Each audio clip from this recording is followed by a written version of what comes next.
knees. Switch to chipping. Well, really, I suppose chipping, if you're playing a shorter shot, you would probably stand a little bit closer, a bit more upright.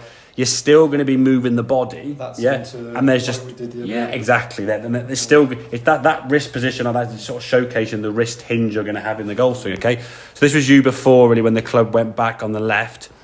No, I mean, you can see the crease on your left hip. There's not moving at all. Yeah, this is all arms and elbows, and then there's a little bit of hip turn here. So you position the club in an okay spot, but your right arm now is dragged across your chest, and the fact the club now is behind you here with no body turn means that right arm now is way behind you. As you know, you're going to start unwinding as you come back.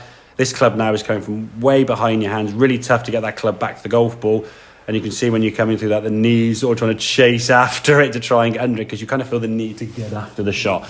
You just haven't created an angle from the lifting of the arms to get the club down, okay? Now, because you turn more on this when the club is going to go further behind you, as you'll see now, but you can see because your shoulder now and your arms, that's actually movement here, yeah? The club's actually in a better position relative to your body. Now, you go back nicely, there's a good hinge there. Where's the club? The hands are now in front of you, yeah? So you're not trying to position the club, you're just moving the body and everything sort of stays there in front with a nice wrist hinge here now. Now as you come back down, okay, as that club is tracking back down, the club now is in line with your hands, whereas in this one, when we're coming into impact here now, it was kind of behind your hands, as you can see. So hitting the ground from here, doable. Hitting the ground from there, you've got to start using the knees. Otherwise, if you don't, you're just going to thin it across the grid. And then when you do use your knees, you hit the ground back here, yeah? And not open either in terms of the... Exactly, yeah. Your setup is much better now with that. And that's what's helping you now turn and rotate through. Good strike of the ball. And then from here now, we can just rotate and clear the body through. Everything's working in front of your chest there nicely. Hands in front when you finish. Maybe dragged a little bit around the corner, but that's fine. You've turned the body nice. And a nice... As I said, you hit 10, 15 shots there that actually were all hit pretty cleanly. Some a little high, they went a bit more lofted, but nothing really went in the bunker that was unintentional, was it? Yeah.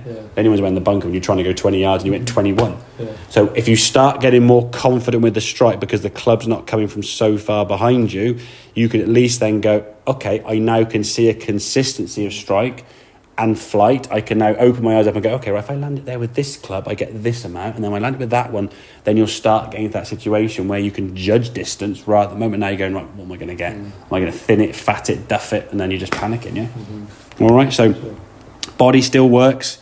Move the body better. Like I say, from here now, if you want to hit it a little bit, there's a little bit of a swing. Medium swing, bigger swing, yeah? And obviously your arms are going to be lifting and hinging as you go back and through with that club. Okay, makes sense? Thank you.